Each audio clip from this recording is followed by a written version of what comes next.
All right, I promised you that you would have one of these on your exam. So I'm going to do one more for your refresher, your review. So what I would recommend actually is pause the video, read this, and see how far you can get. I'm going to work through it a little bit quicker than I did your first example problem, however.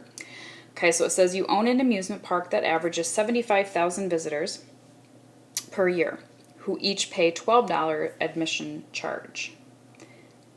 You plan to lower the admission price to attract new customers. It has been shown that each $1 decrease in price results in 15,000 new visitors. What admission should you charge to maximize your annual revenue? And what is the maximum revenue? Hint, which I will not give you on an exam, let X be the number of $1 price decreases. So remind yourself, we don't know how many of these $1 price decreases we're going to need to maximize that revenue. All right, so what is revenue? Revenue. Revenue is how much money you make. So revenue here is going to be based off of how much I'm charging. So I'm going to say R of X, which is going to be the revenue based off of how much I charge, or excuse me, how many $1 price decreases I have. So if I charge a $12 admission, I'm going to take that times 75,000 visitors. But if I decrease my price, so $12 minus 1x, you don't need the 1 in front of there, then my 75,000 visitors are going to increase by 15,000.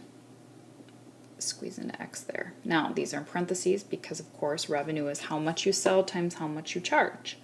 So you can do one of two things. And I'm going to talk through this. You could find the x-intercepts. Okay, so set this equal to 0 and solve. So I know that x-intercepts are going to be at 12. That one's easy to solve.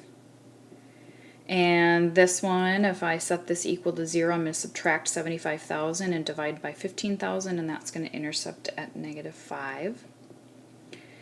Okay, my vertex is halfway in between those intercepts, right? Because I'm going to have an intercept at negative 5 and 12, and it's going to be opening down because my A is going to be negative. So halfway in between there, if you take 12 minus 5, that's 7. 7 cut in half is 3.5. Okay, and I know I'm going through this quickly, so double check the math. If I put 3.5 up here for this x and this x and figure out what that revenue is, I get a very large number, so bear with me. 1,083,750. Okay, now again, to me that's easy. I would have my calculator, you would have your calculator. That means I'm going to do 3.5 $1 decreases. Okay, so again it says what admission should you charge? Well, I'm going to take my $12 and minus 3.5. Okay, so I'm going to charge, if I take 12 minus 3.5 $1 decreases, I'm going to charge $8.50. And then the other question was, what is the maximum revenue? Well, that's my y value, which happens to also be r. So that's going to maximize my revenue at $1 million, 83,750. So I've answered the question with really minimal work. Now let me remind you, and I'm not going to work this out fully, but one of two things. You can FOIL this out and put it in standard form. Okay, and if you prefer that route, I'm going to do that, but I'm not going to show all the steps. I'm just going to write it out so you can check your work. And if you don't get this, of course, ask in class. But if you FOIL that out, you're going to get 900,000 plus 105,000x minus 15,000 x squared. Okay, so if you want to FOIL that out and see, FOIL this equation out, you should get this. Then you're going to use negative b divided by 2a, negative b divided by 2a, and you're going to get 3.5. And you're going to put 3.5 in for these x's, and you're going to get that. So you're going to be at the same spot, and that's definitely up to you. Another option, of course, without doing any of this work, is to just dump this equation into your y equals, adjust your window until you find that maximum value, and you're going to get that answer.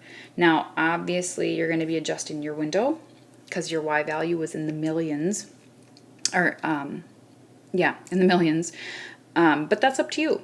So again, whatever kinds of roadblocks you're running into with this problem, for some of you, just getting this equation is the hard part. For others, it's deciding what in the world you're looking for.